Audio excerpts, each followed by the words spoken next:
Olá, amigos e amigas da TV Alfa Ômega. Meu nome é Fábio Gomes, eu sou cardiologista e nesse programa nós vamos conversar sobre mais um tema muito importante na cardiologia. O tema que eu escolhi hoje são as dislipidemias, tá? É uma doença, na verdade são um conjunto de doenças muito comuns nos brasileiros e a importância delas é muito grande. Para se ter uma ideia, hoje a principal causa de morte no Brasil são as doenças cardiovasculares. Elas superam os cânceres, superam as causas traumáticas. E dentro das doenças cardiovasculares, as dislipidemias têm um papel muito importante.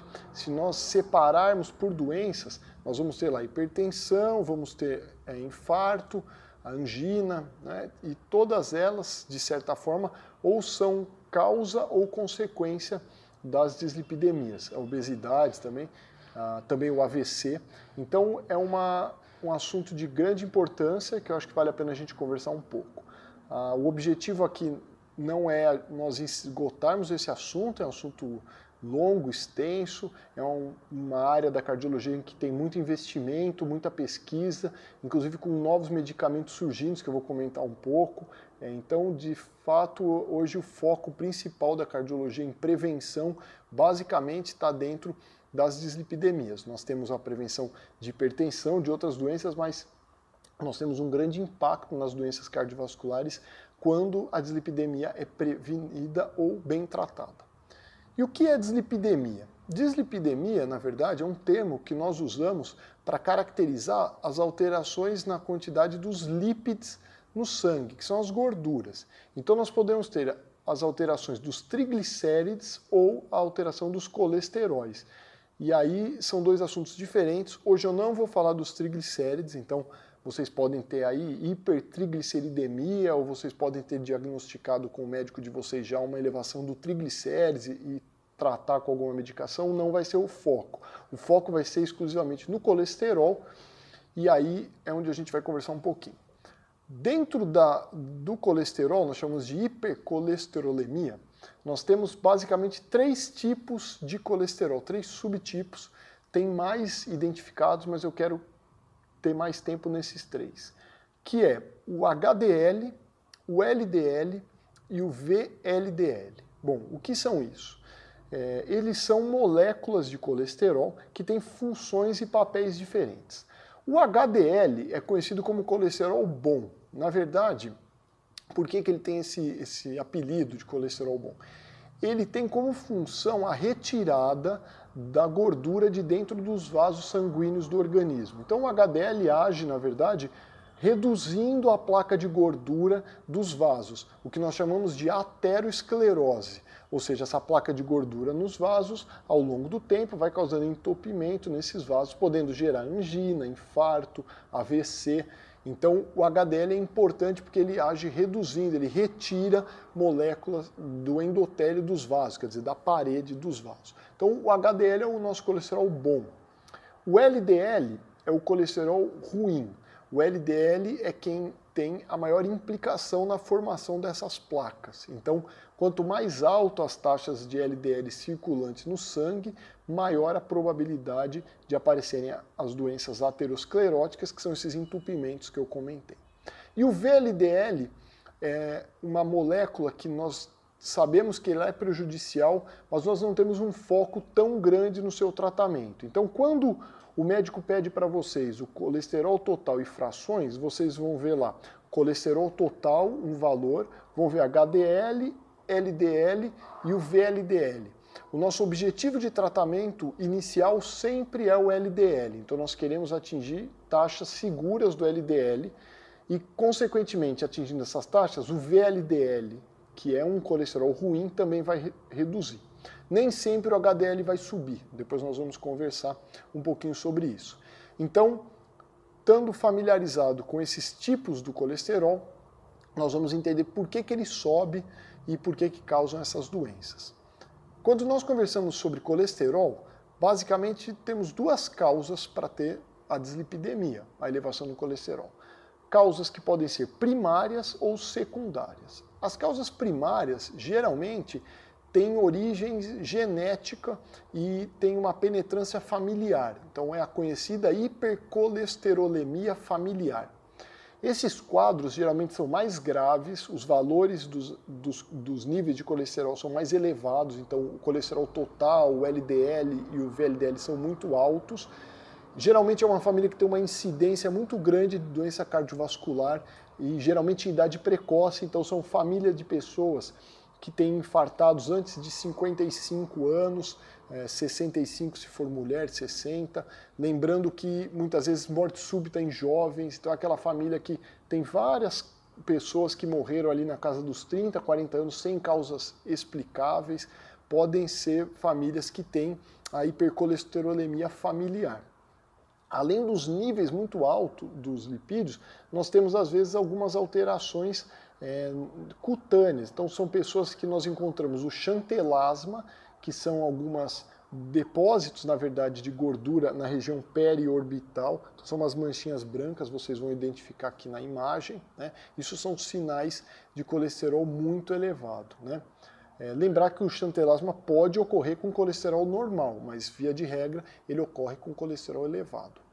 Nas pessoas com hipercolesterolemia familiar, o tratamento é mais agressivo e o diagnóstico tem que ser feito de forma mais precoce. Por isso que as pessoas que têm esse histórico familiar devem procurar um médico, contar para ele, para que possa ser feita a dosagem dos colesteróis no sangue, que é esse colesterol total frações, e iniciar o tratamento assim que possível. Essas pessoas são de alto risco cardiovascular e apresentam mais doenças cardiovasculares, como infarto, angina, como eu já citei.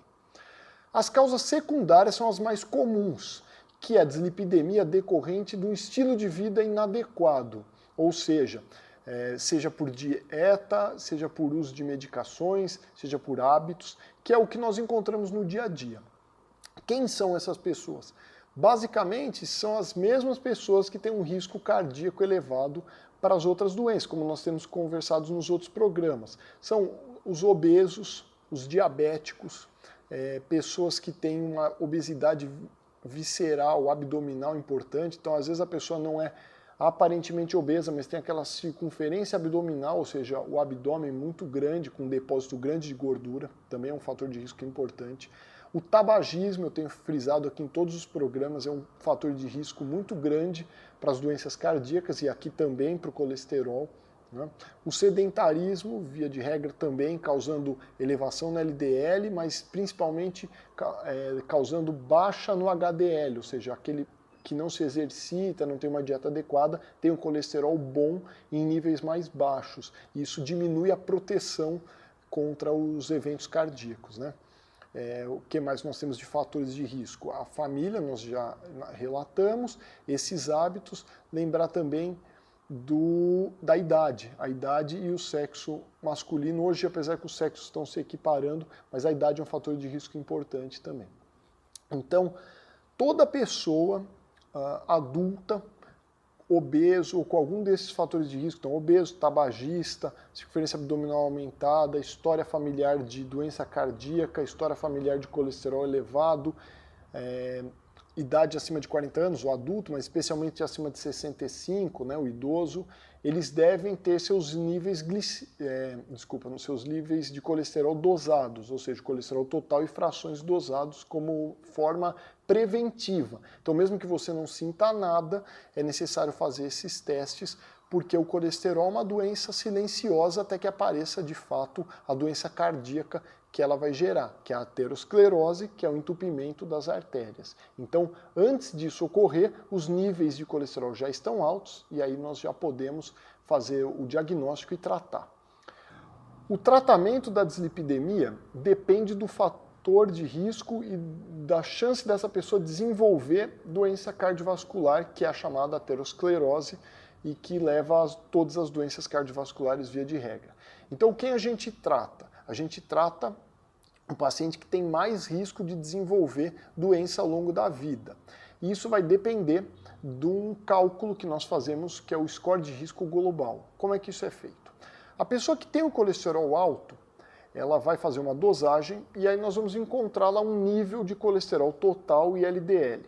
Quais são os níveis? Como exemplo, o colesterol total tem que estar abaixo de 150. Se ele estiver acima de 150 mg por decilitro, ele já está elevado. O LDL idealmente deve estar abaixo de 130 miligramas por decilitro na população geral. Nós vamos encontrar alguma literatura que diz abaixo de 150, 160 nas pessoas de baixo risco, mas isso vem sendo reduzido e hoje a gente acredita que 130 seja o valor seguro. Mas, dependendo do risco cardíaco dessa pessoa, ou seja, aquele score de risco global que eu comentei, a gente vai buscando um LDL mais baixo. Baixo quanto?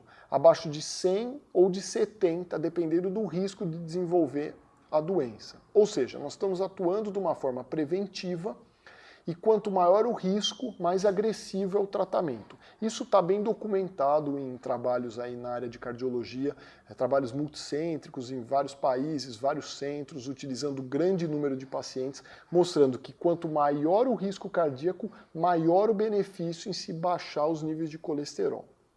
Então, como funciona isso? Se o paciente nunca teve doença cardíaca, ou seja, nunca infartou, nunca teve AVC, não tem nenhuma artéria entupida, não se identifica a doença aterosclerótica, ele vai ser submetido a um cálculo do risco cardíaco a longo prazo.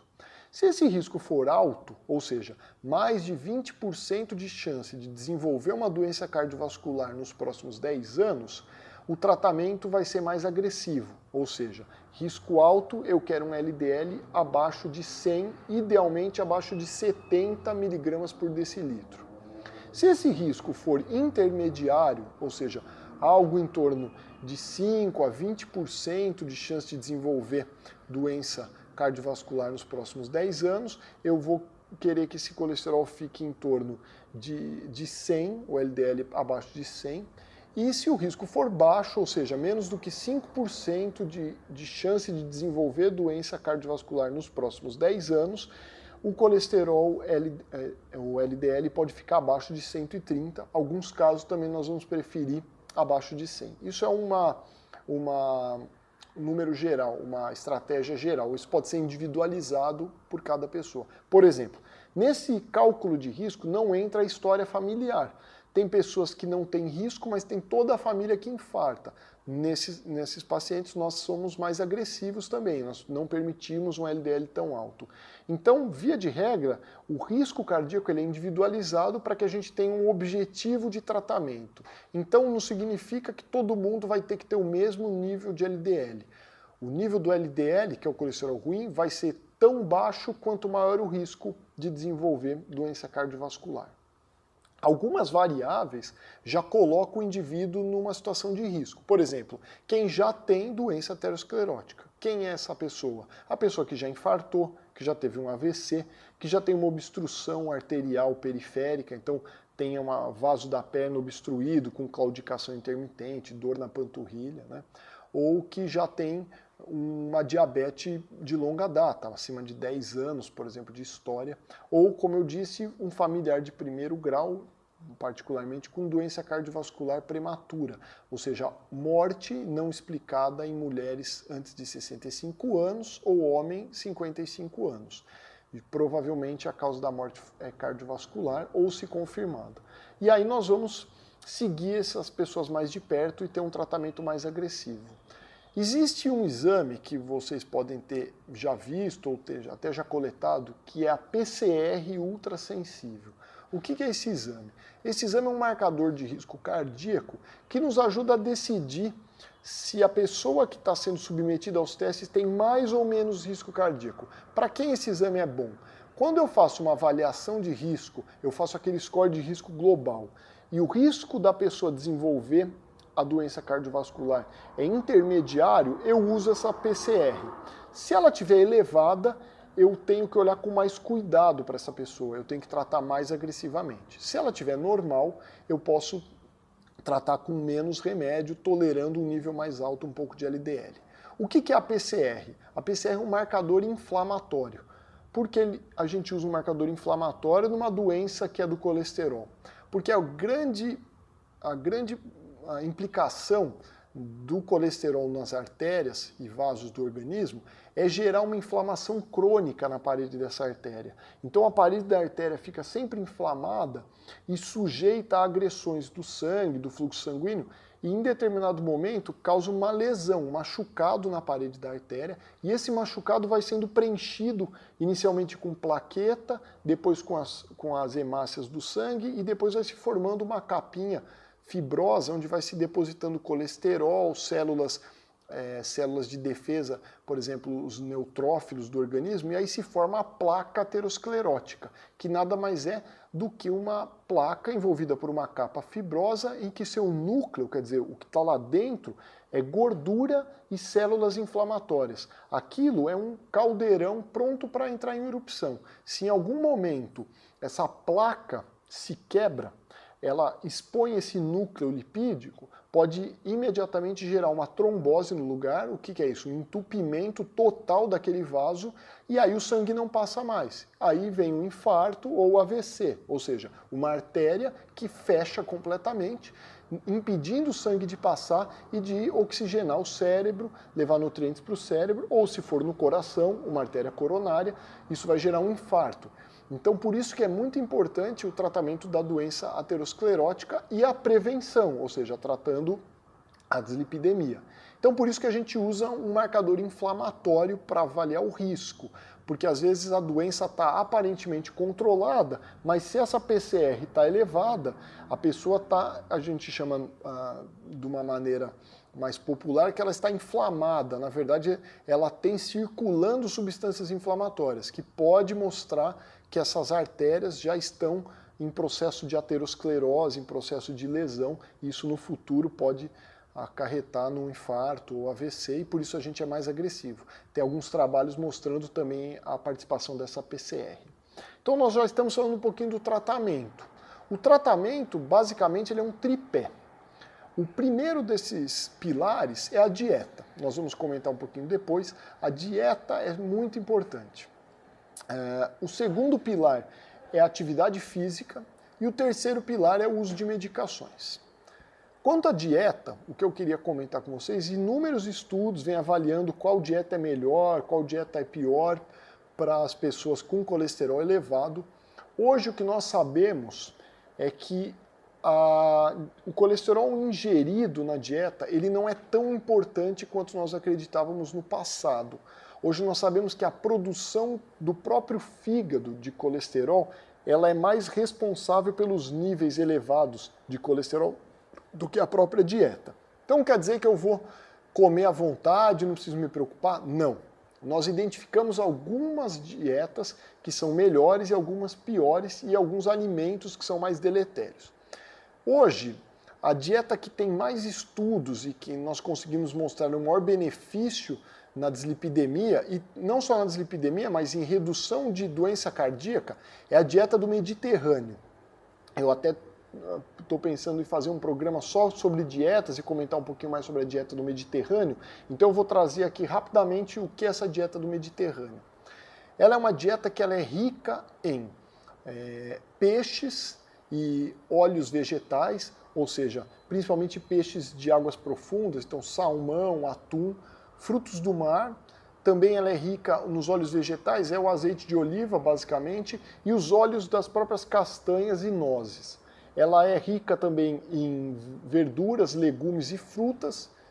Ela é pobre em gordura animal, pobre em gordura saturada, que são essas gorduras que nós utilizamos geralmente em produtos industrializados. Então, tudo que é fofinho, macio, que a gente compra na padaria, assim, geralmente tem muita gordura saturada, que é para dar aquela maciez ao alimento, aquela sensação de ser fofinho. Então, aqueles bolos de caixinha, via de regra, todos os pãezinhos da padaria lá, que são bem fofinhos, tal, são ricos em gordura saturada, que é a gordura trans também.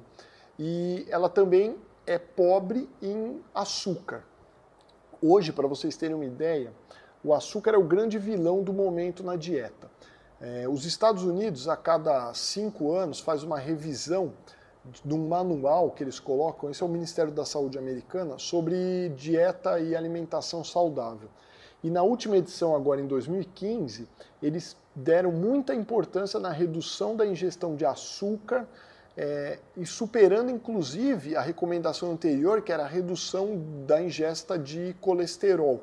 Porque a gente tem alguns trabalhos mostrando que, de fato, o colesterol em si não é tão ruim, é mais da onde vem a gordura que nós estamos ingerindo. Então vou dar um exemplo.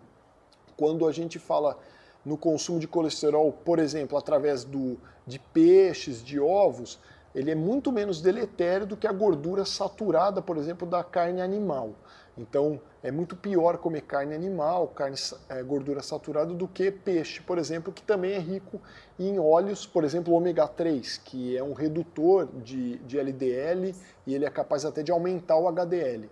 Então, a dieta do Mediterrâneo é uma dieta com um bom padrão para as doenças cardiovasculares, quer dizer, atuando numa redução delas, na verdade.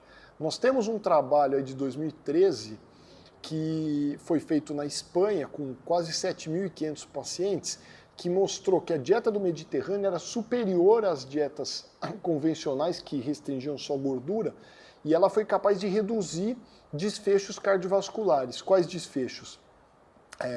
Morte cardiovascular, infarto e doença cardiovascular geral. Então a dieta do Mediterrâneo é uma dieta que vale a pena ser olhada com cuidado. Ela é uma dieta bem diferente da dieta que nós brasileiros estamos acostumados. Nossa dieta ela é rica em gordura animal, pobre em gordura vegetal, pobre em peixes e rica em açúcares. Quanto aos açúcares, eu quero levantar de novo essa bandeira. A redução tem que ser drástica. O açúcar, as bebidas doces como refrigerantes, sucos artificiais, são muito deletérios. Eles aumentam o índice glicêmico, aumentam muito a chance de desenvolver diabetes, aumenta a obesidade, né, a chance de ganhar peso, é uma ingesta calórica muito grande. E isso, no final das contas, leva ao maior número de doenças cardiovasculares, por isso que nós vemos aqui no Ocidente, especialmente nos Estados Unidos, Brasil, que tem uma alimentação muito semelhante, uma epidemia de doença cardiovascular. E se nós pararmos para pensar, hoje as doenças cardiovasculares são muito preveníveis. Por que nós não conseguimos reduzir? Uma das causas é a alimentação e o sedentarismo. Então, essa é a dieta que nós temos proposto hoje como cardiologistas, é uma dieta mais saudável. Outro pilar é a atividade física, ela deve ser realizada com frequência. Hoje é preconizado que seja feito 150 minutos de atividade física por semana, basicamente seriam meia hora por dia por 5 dias da semana. Não adianta fazer 2 horas de atividade física um dia e depois não fazer mais nenhuma atividade. O ideal é que seja feito com frequência e constante. Então, melhor que se divida esses 150 minutos na semana e que se faça, então, ali dos 7 dias da semana, 4 a 5 dias de atividade, pelo menos de 20 a 30 minutos. Qual atividade?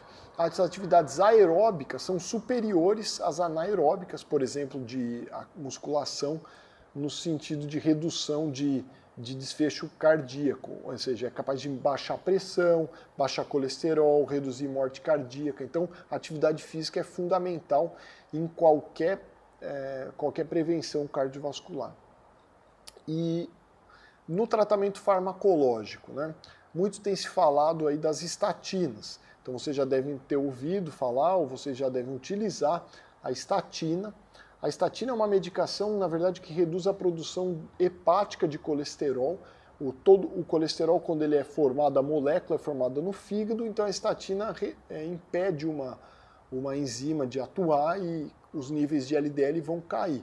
Cada estatina tem uma potência e cada estatina reduz em uma porcentagem o LDL, não é o escopo aqui do programa, mas então a estatina é necessária em alguns casos, né? Então, geralmente, quem tem alto risco, quem tem altas taxas de colesterol também, a gente trata com a dieta, atividade física e a estatina. Então, logo de cara, nós iniciamos esse tratamento triplo. Existem no mercado aí os óleos de peixe, por exemplo, o ômega 3. Infelizmente, nenhum trabalho grande conseguiu mostrar redução de desfecho cardíaco com ômega 3.